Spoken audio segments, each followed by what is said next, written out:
Hello කොහොමද ළමයි? හැමෝටම සුබ දවසක්. මට අද ලස්සන මල් එකක් තේටි හම්බුණා. මට ඉතින් ඕගොල්ලන්ටත් පෙන්වන්න හිතුණා මේ මල් එක. බලන්න ලස්සනයිද කියලා. එහෙනම් කතාව තියලා අපි යන් කෑම හදන්න. එන්න අද මොනවද හදන්නේ කියලා බලන්න යමු. අද අපි හදාගමු රසම රස චිකන් කරියක්. මම මේ කරිය හදන්නේ අද කොත්තු කන්න. මේකත් එක්ක බතුමත් කන්න පුළුවන්.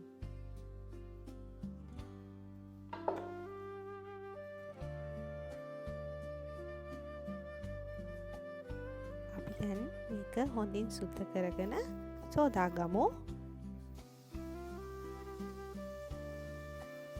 දැන් කාකුළු ටිකක් දාගමු.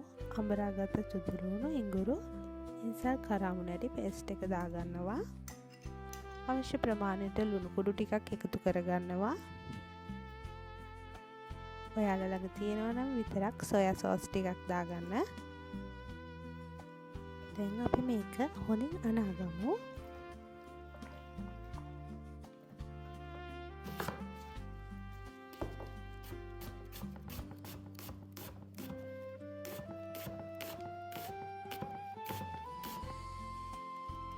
අපි හොඳින් රතු වාජනයට අප ඇට ටිකක් සූදුරු ටිකක් එකතු කරගමු.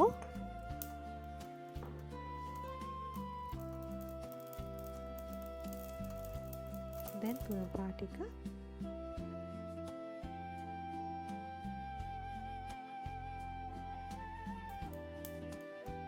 අවශ්‍ය ප්‍රමාණයට මිරිස් කුඩු එකතු කරගන්නවා.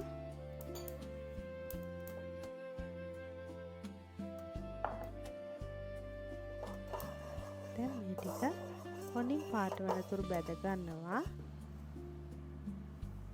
දැන් මම තෙම්පරාදුවට අවශ්‍ය තෙල් ටික දාගන්නවා.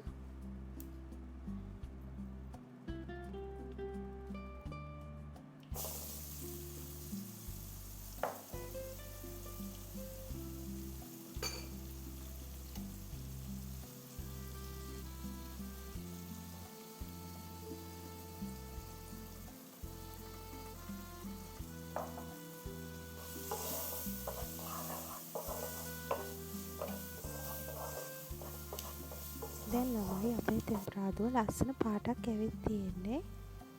මම චිකන් ටික දැන් අතුර ගන්නවා.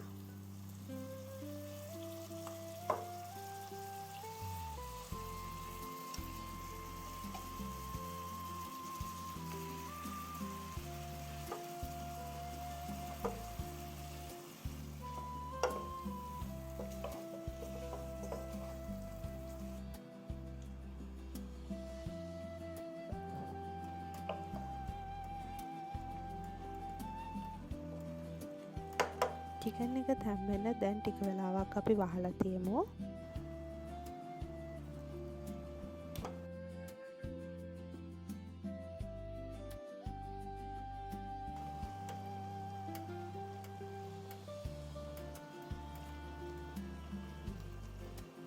දැන් අපේ චිකන් එකේ වතුර හොඳින් හිඳිලා නිසා මම පොල් කිරි එකතු කරගන්නවා.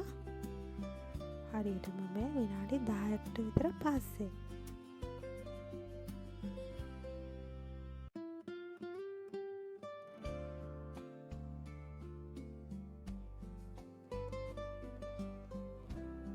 දැන් ළමයි මම ලිප ඕෆ් කරගෙන දෙහි ටිකක් එකතු කරගන්නවා. මේකට සියඹලා ගොරක වුණත් දැම්මට ප්‍රශ්නයක් නෑ. ඔයාලගේ කැමැත්ත අනුව එකතු කරගන්න පුළුවන්. එහෙනම් හැමෝටම සුබ දවසක්. Thank you.